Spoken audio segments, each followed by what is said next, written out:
السلام علیکم ورحمت الله وبرکاته. محترم پوښتنه کړې ده چې په خارج کې یم، نو اختر یې زه کولی شم چې وطن ته واستوم د فقراو د غریبانو لپاره. محترمه فقهای کرام وایي چې په اختر کې نیابت سیدي وکالت سیدي چې ته بل چاته وایي چې زما پر ځای باندې اختر یې حلال کړه، پیسې ور واستوي. او دغه رنګه فقهای کرام وایي چې مکروه دي نقل کول د زکات او د سرسایي او د دغو شیانو بل ځای ته.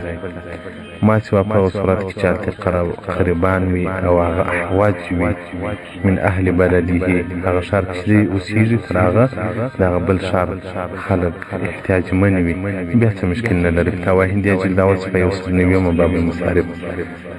او دغه رنګه بحرایک جلد دوم صفحه 250 باب المصارف.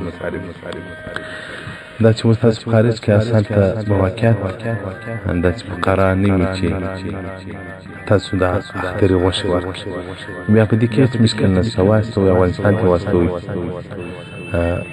هلته داسې خلک شته او دغه رنګه پاکستان کې داسې مهاجرین داسې فقرا شته چې هغه واقعیت اخترۍ خو نه بلکې د اختر کالي هم نه لري.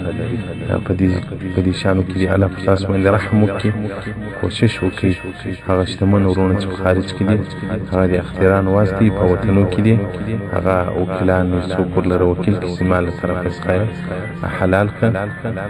هغه فقرا چې په ستاسو په غوښو باندې ماړه سي او ستاسو په د اخترې په غذا باندې د عبادتونو وکړي، تاسو ته الله ډېر اجر راکړي. دا یو قسم صله رحمي ده پر دې ولس پر دې پښتنو باندې کول. نو په دې کې شرعاً هېڅ مشکل نشته، بلکل یې واستوئ چې په سعودي کې تاسې حلالوئ یا په دوبۍ کې یا په بل ملک کې واقعیت هلته ضرورت نشته ورته. داسې خلک به نه وي چې هغه غوښ ته ضرورت ولري، محتاج وي. اکثره خلک کاروبارونه یې ښه دي، الله دې نور هم ښه کړي.